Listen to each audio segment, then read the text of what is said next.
Lundi 20 avril 2020, première destination, le Mali, avec le quotidien L'Indépendant qui revient sur le second tour des législatives hier à Bamako et Kati. Très faible mobilisation des électeurs malgré le dispositif sanitaire lié au Covid-19, relève le journal.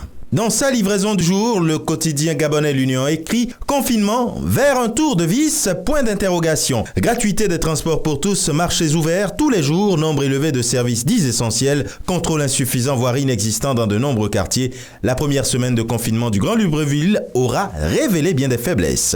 Du coup, le gouvernement réfléchirait à encorser les règles. Au Togo avec Liberté, il est question du USA Togo Millennium Challenge Account, le programme Threshold sévèrement grippé pour des carences avérées. Au pays de la Teranga avec Le Soleil, opération du fonds Force Covid-19, le journal apprend que le général François Ndiaye préside désormais le comité de suivi. Une actualité sur laquelle rebondit le Sud Quotidien, fonds Covid-19 et création d'un comité de suivi, une fusée à 2 étages. Et de Covid-19, il sera encore question ici avec le quotidien, transmission communautaire, Touba Mbaké, l'axe du mal. Le journal relève que les 2 malades de Mbaké ont été infectés au marché Ocas et le médecin-chef de la région de dire qu'il faut arrêter le transport entre les 2 villes et fermer le marché tout simplement. Au Cameroun, avec Essingan, lutte contre le coronavirus, le renfort qui vient d'Etofis.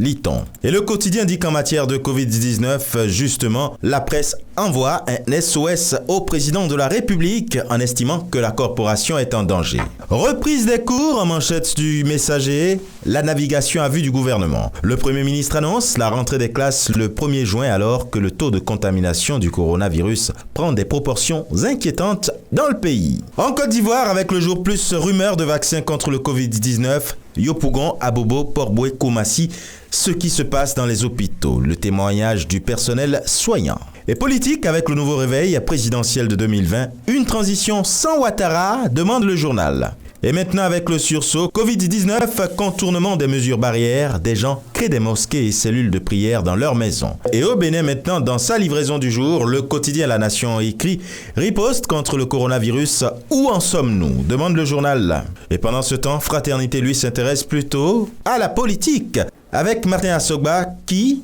à propos du maintien des élections du 17 mai, rassure qu'avec beaucoup de sagesse, ce sera sans dégâts.